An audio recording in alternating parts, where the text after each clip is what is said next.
ఈ పల్నాటి బాలల దినోత్సవం 3వ సంవత్సరం దిగ్విజయంగా జరుపుతున్న ఈ ఆర్గనైజింగ్ కమిటీ మెంబర్స్ అందరికీ, అదేవిధంగా వేదిక పైన ఉన్న పెద్దలందరికీ కూడా నమస్కారం. పిల్లలందరికీ నా బెస్ట్ విషెస్. సార్ వాళ్ళు నా దగ్గరికి పర్మిషన్ కోసం వచ్చినప్పుడు ఇంతమంది పిల్లలు ఎలా ఆర్గనైజ్ చేస్తారు సార్ అంటే, మీరు చూడండి సార్ అసలు ఎలా ఉంటుందో, ఎంత డిసిప్లిన్గా ఉంటారు వచ్చే పిల్లలు. కూడా మీలాగే ఇలాంటి ఈవెంట్స్కి వెళ్ళి పార్టిసిపేట్ చేసి, స్పోర్ట్స్ ఈవెంట్స్లో, స్పోర్ట్స్ మీట్స్లో పార్టిసిపేట్ చేసి వచ్చేవాళ్ళం. ఆ స్మృతులన్నీ మాకు గుర్తుకొచ్చినాయి అనమాట. నాకు అవన్నీ చూస్తే, నేను ఇందాక ఈశ్వర్ గారితో కూడా షేర్ చేసుకున్నా, మా కాలేజ్ డేస్ గుర్తుకొస్తున్నాయి సార్ ఇవన్నీ చూస్తుంటే. అది మీకు కూడా ఇది ఒక lifetime experience and lifetime మెమరీగా ఉండిపోతుంది. మనం గెలిచామా ఓడామా అనేది పక్కన పెడితే పార్టిసిపేషన్ అనేది మోస్ట్ ఇంపార్టెంట్.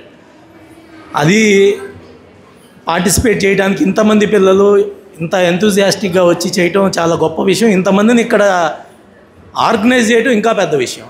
దాన్ని కమిటీ వాళ్ళు వాళ్ళ బ్యాక్ ఎండ్లో వాళ్ళు ఎంత కష్టపడ్డారనేది we can't explain in words అనమాట. వాళ్ళ కష్టం ఈ రోజున ఇంత ఎక్స్ట్రాడినరీ వేలో పిల్లలందరూ ఒక హ్యాపీయెస్ట్ మూడ్లో ఈ ఉత్సవాన్ని జరుపుకుంటున్నారు. సో ఎవ్రీ ఇయర్ మీరు ఇది ఇలాగే కంటిన్యూ చేయండి సార్. పిల్లలకి ఇప్పుడున్న ఎడ్యుకేషన్ సిస్టంలో అసలు ఆటలు పాటలు అనేవి లేకుండా పోయినాయి. అటువంటి వాళ్ళకి ఒక స్ట్రెస్ బస్టర్ లాగా, స్ట్రెస్ రిలీఫ్ లాగా ఇటువంటి ఈవెంట్స్ని మీరు రెగ్యులర్గా కండక్ట్ చేస్తూ ఉంటే పిల్లల్లో కూడా ఒక స్పోర్టివ్ స్పిరిట్ అనేది పెరుగుతూ ఉంటుంది. పిల్లలందరూ కూడా ఇందాక సార్ చెప్పారు, గుప్తా సారు, ఇప్పటి నుంచే మంచి లైఫ్లో ఒక మంచి గోల్ పెట్టుకొని ఆ గోల్ని అచీవ్ చేయటం కోసం సిన్సియర్గా, డిసిప్లిన్గా ఉండి మంచి స్థాయికి ఎదగాలని, అందరూ కూడా దేశానికి, అదేవిధంగా మీ కుటుంబానికి, మీ టీచర్స్కి, మీ స్కూల్కి మంచి పేరు తీసుకురావాలని చెప్పేసి మనస్ఫూర్తిగా కోరుకుంటున్నాను.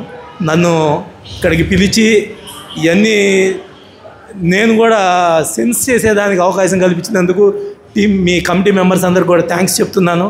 అదే మాదిరి పిల్లలు ఎంతమంది వచ్చారు, టీచర్స్ అందరూ కొంచెం కేర్ఫుల్గా ఉండి పిల్లలందరినీ జాగ్రత్తగా వాళ్ళ డెస్టినీ ప్లేసెస్కి సేఫ్గా, సెక్యూర్డ్గా తీసుకొని వెళ్ళి మళ్ళీ వాళ్ళ ఫ్యామిలీస్కి చేర్చాలనేసి కోరుకుంటున్నాను.